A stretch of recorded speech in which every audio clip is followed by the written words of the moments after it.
নিয়ে আলোকপাত করব তা হচ্ছে মানুষকে কষ্ট দেওয়ার পরিণতি সম্পর্কে।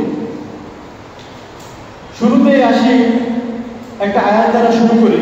আল্লাহ সুবহানাহু ওয়া তাআলা সূরা মুলকের 2 নম্বর আয়াতে বলছেন, আল্লাযী খালাকাল মাউতা ওয়াল হায়াতা লিয়াবলুয়াকুম আইয়ুকুম আহসানু আমালা। আল্লাহ সুবহানাহু ওয়া তাআলা আমাদের জীবন এবং মৃত্যু তৈরি করছে কিসের জন্য? যাতে করে তিনি আমাদের পরীক্ষা করতে পারেন যে আমাদের আমলনামায় কে বড় বেশি আমলনামা সংগ্রহ করতে পারে, আমাদের আমলের দিক থেকে কে বেশি উত্তম সেটা দেখার জন্য আল্লাহ সুবহানাহু ওয়া তাআলা আমাদের জীবন এবং মৃত্যু তৈরি করেছেন। তো এখন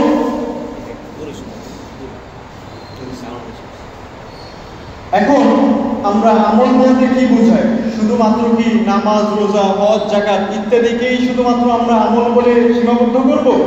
না, আমাদের আমল বলতে আমাদের চলাফেরা, ওঠা বসা, এমনকি শরীয়তের প্রত্যেকটা বিষয় আমলের অন্তর্ভুক্ত।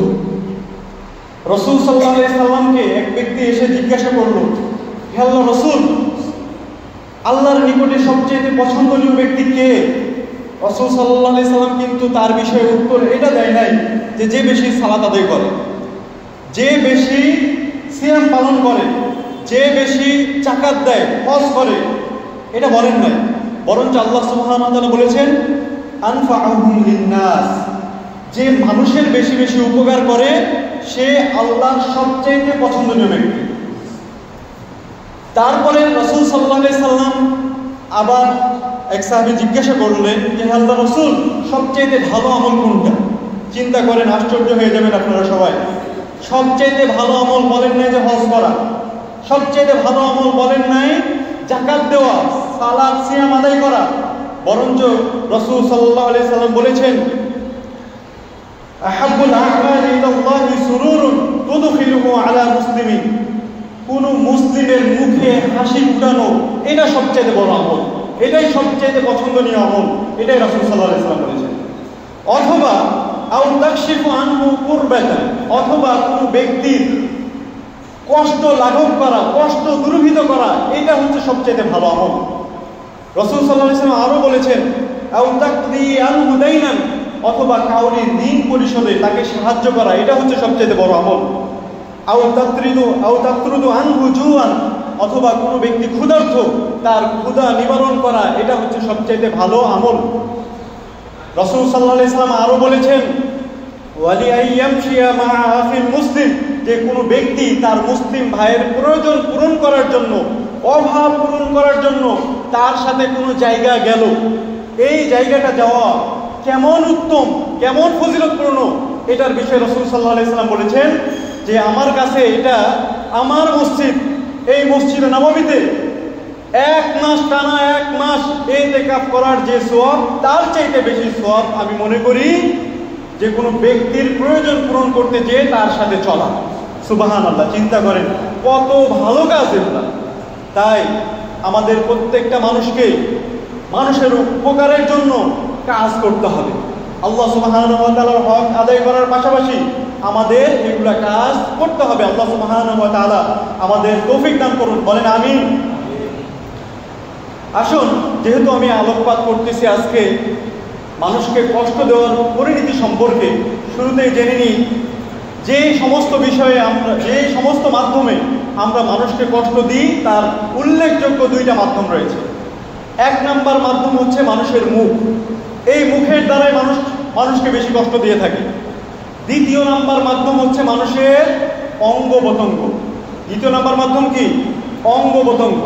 তাই আমাদের মুখকে সর্বপ্রথমে আগে হেফাজত করতে হবে, কারণ কেউ যদি মুখকে হেফাজত না করি, এই মুখকে যদি বেপরোয়াভাবে ব্যবহার করি, তাহলে প্রকৃত মুসলিম বা প্রকৃত ঈমানদারদের যে লিস্টি রয়েছে সেই লিস্টি থেকে আমাদের নাম বাদ করে যাবে। রাসূল সাল্লাল্লাহু আলাইহি সাল্লাম বলেছেন, মান কানা ইউমিনু বিল্লাহি ওয়াল ইয়াউমিল আখির ফালইয়াকুল খায়রান আও লিয়াসমুত, যে ব্যক্তি পরকালের উপর বিশ্বাস স্থাপন করেছে, আল্লাহর উপর বিশ্বাস স্থাপন করেছে, সে যেন সর্বদা ভালো কথা বলে। ভালো কথা না বলতে পারলে মানুষকে না কষ্ট দিয়ে নিজে চুপ থাকবে। চুপ থাকাটাই এটা হচ্ছে তার জন্য ভালো, এবং তার এটাতে আরো ঈমান পাকাপোক্ত হবে, ঈমানদারের লিস্টিতে তার নাম থাকবে। রাসূল সাল্লাল্লাহু আলাইহি ওয়াসাল্লাম আরো বলেছেন, মান সালিমাল মুসলিমুনা মিন লিসানি ওয়া ইয়াদিহি, ওই প্রকৃত মুসলিম যে তার মুখ এবং হাত থেকে অন্য মুসলিমদেরকে নিরাপদ রাখলো। তাহলে আমরা এই হাদিস দুইটা দ্বারা এটাই বুঝলাম যে আমরা কোনোভাবে কোনো ব্যক্তিকে, কোনো মুসলিমকে, কোনো শিশুকে, কোনো বৃদ্ধকে, কাউকে আমরা আমাদের মুখ দ্বারা, আমাদের অঙ্গ প্রত্যঙ্গের দ্বারা কষ্ট দিব না। যদি আমরা দিই তাহলে আমাদের ঈমানদারের যে লিস্টি রয়েছে সেই লিস্টি থেকে আমরা বাদ করে যাব। এজন্য আমাদের এই বিষয়ে সতর্ক থাকতে হবে। আল্লাহ সুবহানাহু ওয়া তাআলা আমাদেরকে সতর্ক থাকার তৌফিক দান করেন। বলেন, সকলে বলেন আমিন। দ্বিতীয় নাম্বার যে বিষয়, সেটা হচ্ছে কেউ যদি মুখের বেপরোয়া ব্যবহার করে তার আমলনামা ধ্বংস হয়ে যাবে। নাউযুবিল্লাহ। কেউ যদি মুখের বেপরোয়া ব্যবহার করে তাহলে তার আমলনামা ধ্বংস হয়ে যাবে। মুআয ইবনে জাবাল রাদিয়াল্লাহু তাআলা আনহু একবার রাসূল সাল্লাল্লাহু আলাইহি সাল্লামকে বলছেন যে, আল্লাহর রাসূল, আমাদের মুখের কারণে কি আমাদের কিয়ামতের দিন ধরা হবে? রাসূল সাল্লাল্লাহু আলাইহি সাল্লাম বলছেন যে, তোমাকে আল্লাহ তোমার নাককে ধুলোয় ধূসরিত করুক, তুমি কি বলতেছো? এই মুখের কারণেই তো মানুষ এই মুখের উপর ভর করে জাহান্নামে নিক্ষেপ করা হবে। তুমি কি বলতেছো? এই মুখের কারণেই মানুষকে শাস্তি দেওয়া হবে, জাহান্নামে নিক্ষেপ করা হবে। রাসূল সাল্লাল্লাহু আলাইহি সাল্লামের দরবারে একবার কিছু সাহাবী, একদল সাহাবী এসে বলছেন যে, হে আল্লাহর রাসূল, আমরা আমাদের মাঝে একজন মহিলাকে দেখছি যে মহিলা প্রচুর ইবাদত করে, ফরজ ইবাদতের পাশাপাশি সে নফল ইবাদতগুলো করে। যেমন সে 5 ওয়াক্ত সালাতের পাশাপাশি কিয়ামুল লাইল পড়ে, সিয়াম, ফরজ সিয়ামের পাশাপাশি সে নফল সিয়ামও পালন করে, ওয়াতাফআলু, এবং ভালো ভালো যে সমস্ত কাজ রয়েছে সেগুলোকেও করে, এবং সে সদকা, দান সদকা ইত্যাদি সব কিছুই করে। ওয়াতুজি জিরানাহা, কিন্তু সে তার প্রতিবেশীকে কষ্ট দেয়। রাসূল সাল্লাল্লাহু আলাইহি সাল্লাম বলছেন, কি বললা তুমি? তোমরা কি বললা? হ্যাঁ, সে আল্লাহর হক আদায় করছে কিন্তু বান্দাদেরকে কষ্ট দিচ্ছে। রাসূল সাল্লাল্লাহু আলাইহি সাল্লাম তার ব্যাপারে বলছেন, লাইসাত ফিহা খাইর, এই মহিলার ভিতরে কোনো কল্যাণ নাই, হিয়া মিন আহলিন নার, সে জাহান্নামের অধিবাসী। চিন্তা করেন তাহলে, আল্লাহর হক আদায় করছে কিন্তু বান্দাকে কষ্ট দিয়েছে, বান্দার হক নষ্ট করেছে। সাথে সাথে রাসূল সাল্লাল্লাহু আলাইহি সাল্লাম কি বললেন? যে তার আমলনামা শেষ, সে জাহান্নামের অধিবাসী। এজন্য আমাদেরকে সতর্ক হতে হবে, বান্দার হক যথাযথভাবে আদায় করতে হবে, বান্দাকে কোনো সময় আমরা কষ্ট দিব না। আল্লাহ সুবহানাহু ওয়া তাআলা আমাদেরকে কবুল করুক, আমিন। রাসূল সাল্লাল্লাহু আলাইহি ওয়াসাল্লাম আরেক হাদিসে বলছেন, আতাদরুনা মাল মুফলিস, তোমরা কি জানো আমাদের ভিতরে সবচেয়ে নিঃস্ব ব্যক্তি কে? রাসূল সাল্লাল্লাহু আলাইহি ওয়াসাল্লামের সাহাবীরা বলছেন, আল মুফলিসু ফিনা মাল্লা দিরহামা ওয়ালা মাতা, আমাদের মাঝে সবচেয়ে নিঃস্ব ব্যক্তি তো হচ্ছে তারা যাদের টাকা পয়সা নাই, উপভোগের মতো দ্রব্য নাই, এরাই তো সবচেয়ে নিঃস্ব ব্যক্তি। রাসূল সাল্লাল্লাহু আলাইহি সাল্লাম বললেন যে না, রাসূল সাল্লাল্লাহু আলাইহি সাল্লাম বললেন যে ইন্নাল মুফলিসা মিন উম্মতি, আমার উম্মতের মুফলিস ব্যক্তি হচ্ছে তারাই যারা আল্লাহর হক আদায় করেছে, সিয়াম পালন করেছে, সালাত আদায় করেছে, যাকাত দিয়েছে, হজ করেছে, সাথে সাথে সে কি করেছে? বান্দার হক নষ্ট করেছে। বান্দার হক নষ্ট করতে গিয়ে সে তাকে কখনো গালি দিয়েছে, কখনো অপবাদ দিয়েছে, মুখের মাধ্যমে বিভিন্ন রকমের কষ্ট দিয়েছে, হাত দ্বারা কষ্ট দিয়েছে। তাহলে একদিকে সে আল্লাহর হক আদায় করেছে, অপরদিকে সে কি? বান্দার হকগুলো নষ্ট করেছে। এই ব্যক্তিকে কিয়ামতের দিন উপস্থিত করা হবে। কিয়ামতের দিন উপস্থিত হয়ে সে চায়া দেখবে, যে ব্যক্তিকে উপস্থিত করা হয়েছে সে ব্যক্তি চায়া দেখবে যেমন অঢেল সওয়াবের পাহাড় রয়েছে, খালি সওয়াব আর সওয়াব। কিন্তু যখন তাকে বিচারের কাঠগড়ায় দাঁড় করা হবে তখন সে আফসোস করবে। কেন? যে দুনিয়াতে সে মানুষের হক নষ্ট করেছে, আল্লাহর হক আদায় করেছে কিন্তু কি বান্দার হক নষ্ট করেছে।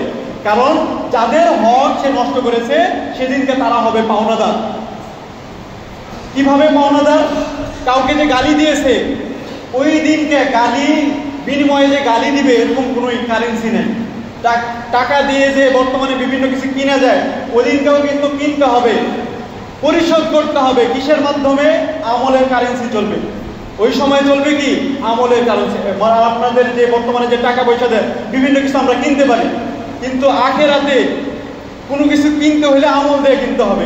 কিছু যদি পরিশোধ করতে হয় আমল দিয়ে পরিশোধ করতে হবে। তো যারা পাওনাদার রয়েছে তাদের পাওনা পরিশোধ করতে গিয়ে তাকে ওই আমল নামা দিয়েই পরিশোধ করতে হবে। কাউকে গালি দিয়েছে, ওই গালির যে পরিমাণে দিয়েছে, যে পরিমাণে টাকা সে পাওনা, সে আমল নিয়ে নিবে। এভাবে আমল কমতে থাকবে, তার কমতে কমতে একবারই সে নিঃস্ব হয়ে যাবে। দেখা যাবে যারা রয়েছে পাওনাদার তাদের পাওনা এখনো পরিশোধ হয় নাই। তো রাসূল সাল্লাল্লাহু আলাইহি সাল্লাম বলছেন, তখন আল্লাহ সুবহানাহু ওয়া তাআলা ফেরেশতাদেরকে আদেশ করবেন, যারা পাওনাদার আছে ওই পাওনাদারদের যে গুনাহগুলো রয়েছে এই ব্যক্তির উপরে চাপিয়ে দাও। তো এই ব্যক্তির উপরে যখন গুনাহ চাপিয়ে দেওয়া হবে তখন তো তার সওয়াব নাই, খালি গুনাহ আর গুনাহ। আল্লাহ সুবহানাহু ওয়া তাআলা ফেরেশতাদেরকে আদেশ দিবে একে জাহান্নামে নিক্ষেপ করো। তাহলে এত গুনাহ আমল, এত সওয়াব, অঢেল সওয়াব মুহূর্তের ভিতরে ভ্যানিশ হয়ে গেল। কিসের কারণে ভাই? কিসের কারণে? বান্দার হক নষ্ট করার কারণে, বান্দাকে কষ্ট দেওয়ার কারণে। এজন্য আমাদেরকে সতর্ক থাকতে হবে। বান্দাদেরকে কোনো সময় কষ্ট দিলে চলবে না। বান্দাদের সাথে আমাদেরকে ভালো ব্যবহার করতে হবে, মন্দভাবে ব্যবহার করা চলবে না।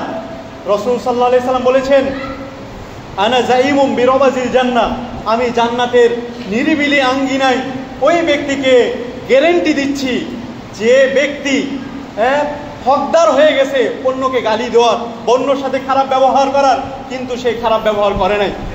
এই খারাপ ব্যবহার না করার কারণে রাসূল সাল্লাল্লাহু আলাইহি সাল্লাম বলছে তার বিষয়ে আমি গ্যারান্টি দিচ্ছি কিসের? জান্নাতের নিরিবিলি স্থানে। আমরা কিন্তু সবাই নিরিবিলি স্থান পছন্দ করি না ভাই, সবাই কিন্তু নিরিবিলি স্থান পছন্দ করি।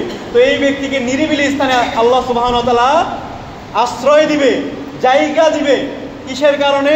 যে সে মানুষকে জ্বালায়নি, মানুষকে টর্চার করে নাই, মানুষের উপর অত্যাচার করে নাই। এই জন্য 3 নাম্বার যে পয়েন্টটা বলবো সেটা হচ্ছে, কেউ যদি মানুষকে মুখের মাধ্যমে কষ্ট দেয় তাহলে সে রাসূল সাল্লাল্লাহু আলাইহি সাল্লামের সুপারিশ থেকে বঞ্চিত হবে।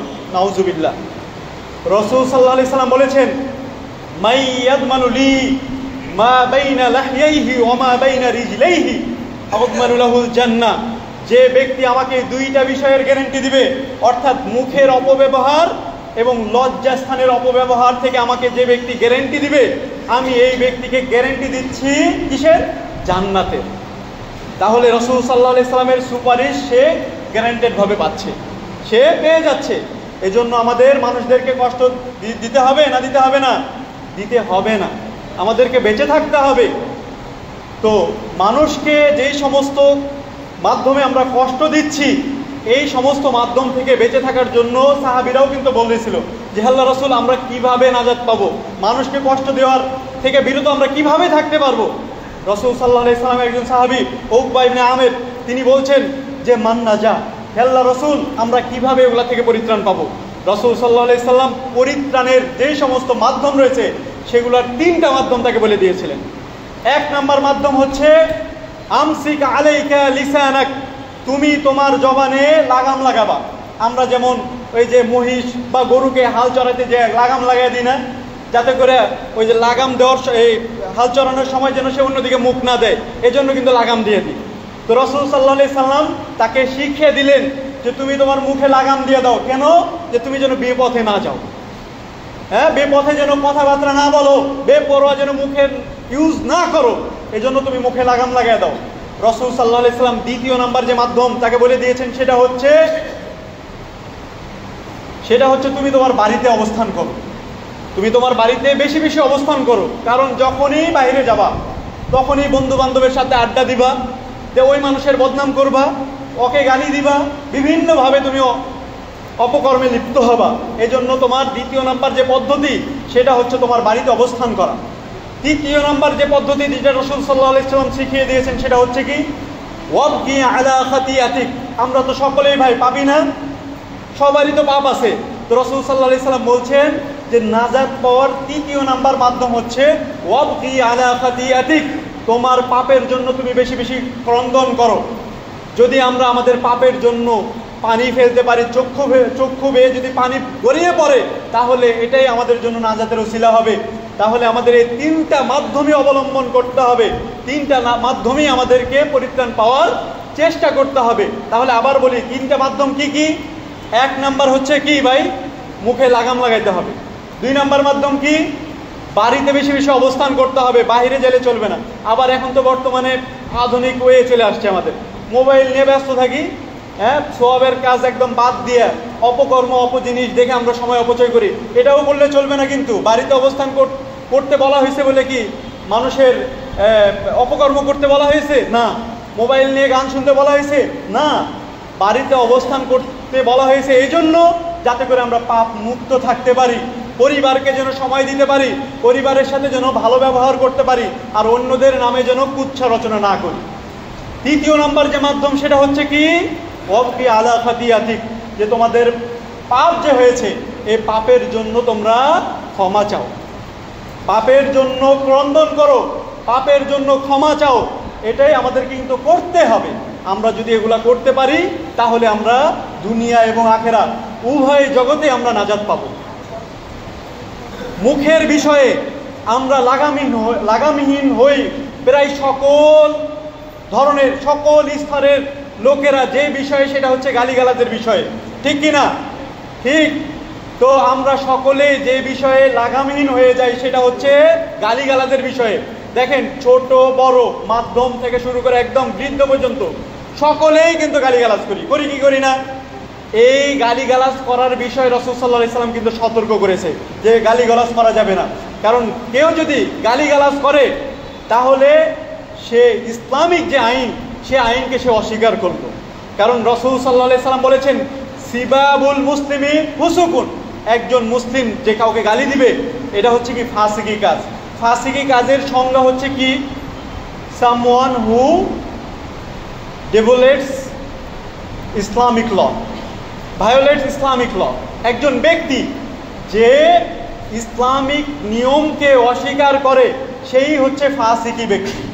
একজন ব্যক্তি যে ইসলামের নিয়ম কানুনকে অস্বীকার করে, অমান্য করে, ভঙ্গ করে, সেই হচ্ছে ফাসিকি ব্যক্তি। তাহলে গালিগালাজ করা কি? ইসলামিক নিয়মকে অমান্য করা, অবজ্ঞা করা, ভঙ্গ করা।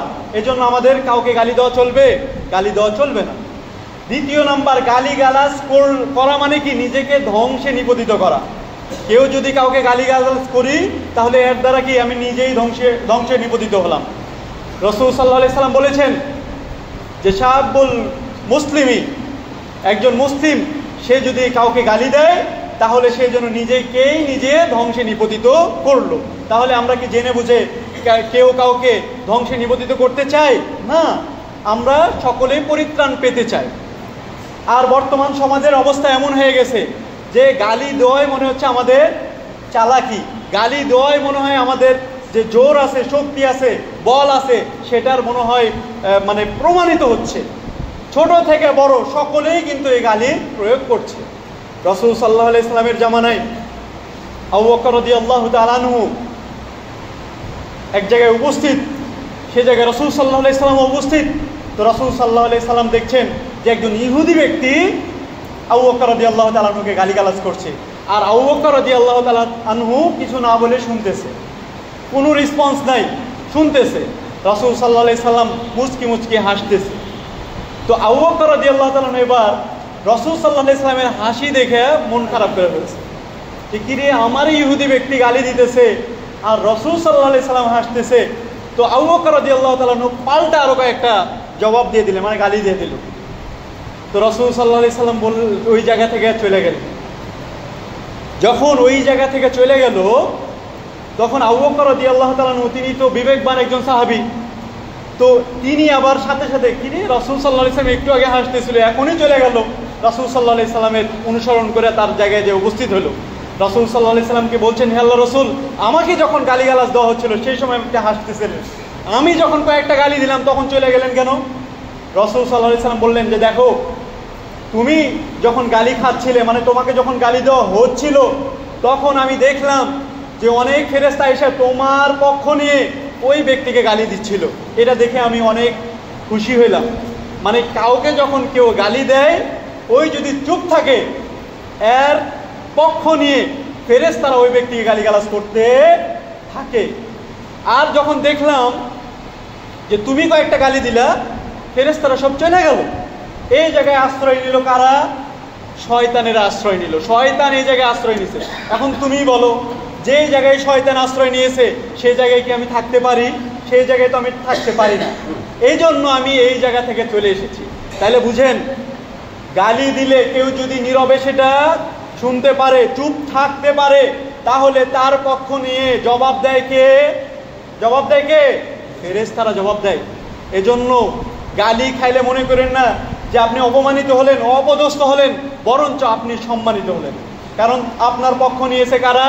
ফেরেশতারা।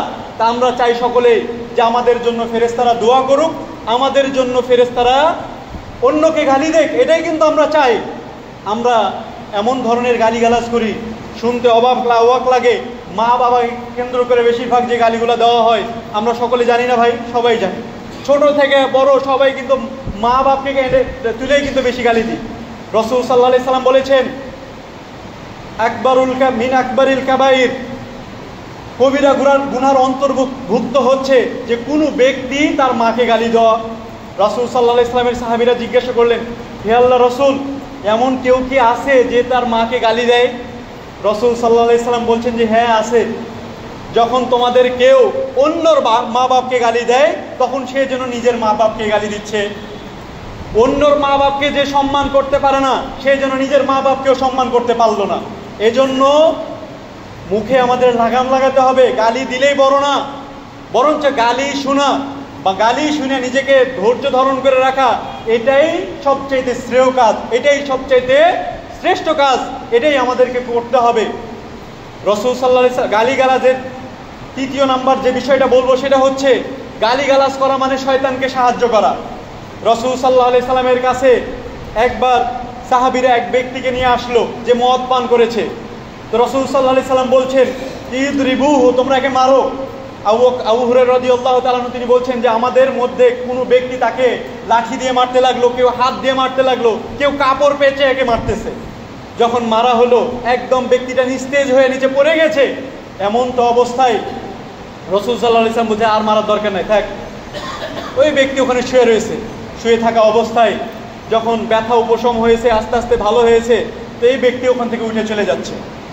ওমর রাদিয়াল্লাহু তাআলা আনহু এই দৃশ্য দেখে বলতেছেন, আখজাকাল্লাহ, আল্লাহ তোমাকে লাঞ্ছিত করুক, আল্লাহ তোমাকে লাঞ্ছিত করুক।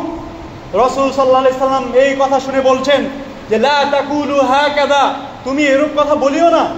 লা তুঈনু আলাইহি শাইতান, আর শয়তানকে তুমি সাহায্য সহযোগিতা করিও না।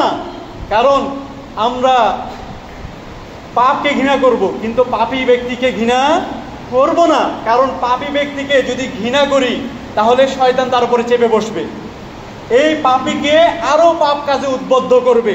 অবশেষে সে চিন্তা করবে যে সকল লোক তো আমাকে পাপী বলেই চিনে, আমার কোনো আশ্রয় নেই, আমি আরো বেশি বেশি করে পাপ করি। এই জন্য রাসূল সাল্লাল্লাহু আলাইহি সাল্লাম নিষেধ করেছে যে তোমরা আফজাকাল্লাহ যে বললো, খালি শুধু গালিও দেয় নাই, শুধুমাত্র বলছে আল্লাহ তোমাকে লাঞ্ছিত করুক, এটুক বলছে। তাই রাসূল সাল্লাল্লাহু আলাইহি সাল্লাম নিষেধ করছে যে এগুলো বলিও না। কারণ এগুলা বললে এই ব্যক্তি আরো শয়তান হয়ে যাবে, শয়তানের আশ্রয়ে এই ব্যক্তি আরো শয়তান হবে। এজন্য এই কাজগুলো আমাদেরকে করা যাবে না, আমাদের মুখে লাগাম লাগাতে হবে। আল্লাহ সুবহানাহু ওয়া তাআলা আমাদের মুখে লাগাম লাগার তৌফিক দান করুন, বলেন আমিন। আল্লাহ সুবহানাহু ওয়া তাআলা আমাদেরকে ভালো ভালো কাজ করার তৌফিক দান করুন, বলেন আমিন।